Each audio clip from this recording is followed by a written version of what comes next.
आज मला आता समजलं का मी काही कोणाच्या तरी हत्या करण्याचा कट रचला आहे.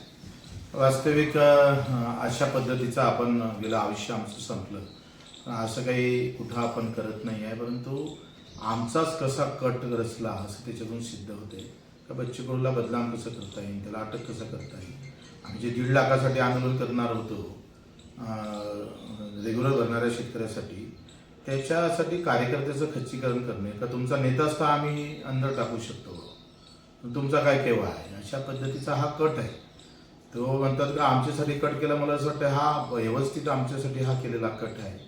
आणि असे ऑडिओ व्हिडिओ तर महाराष्ट्रात कित्येक असतात, कधीच कोणावर गुन्हे दाखल होत नाही. आणि SP किती भारी आहे बरं बघा, म्हणजे इतके सगळे जिल्ह्याभर काही घटना होतात मोठ्या, त्याच्यातून कधी प्रेस झाली नाही.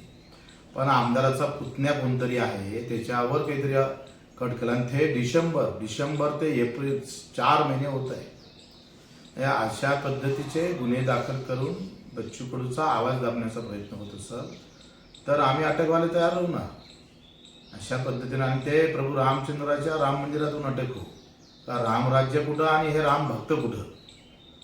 आम्ही शेतकऱ्यासाठी लढत राहू, मजुरासाठी, दिव्यांगांसाठी लढत राहू.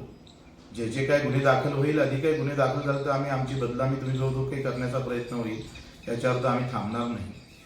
आणि मी आता उद्यापासून एव्हरेस्टला चाललो आहे. 2 महिने अगोदर आमचं हा कॅम्प ठरला होता. संविधान घेऊन आम्ही एव्हरेस्टच्या बेस कॅम्पपर्यंत जात आहोत.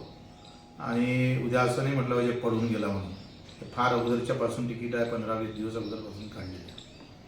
आणि काय प्लॅनिंग असतं बघा.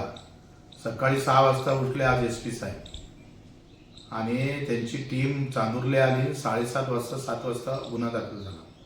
म्हणजे त्याच्या अगोदर मला एका कार्यकर्त्याचा कॉल आला का मला आमदारांना बोलावलेलं आहे, तुझे 2 मोबाईल दे, ते आमच्याजवळ रेकॉर्डिंग आहे सगळं, ते व्हिडिओ दे. मग SP साहेब फोन आला का दे तुला त्याच्यातून बाहेर काढतो वगैरे असं, नाही तर 40-50 लाख रुपये देतो असं पण म्हटलेलं आहे.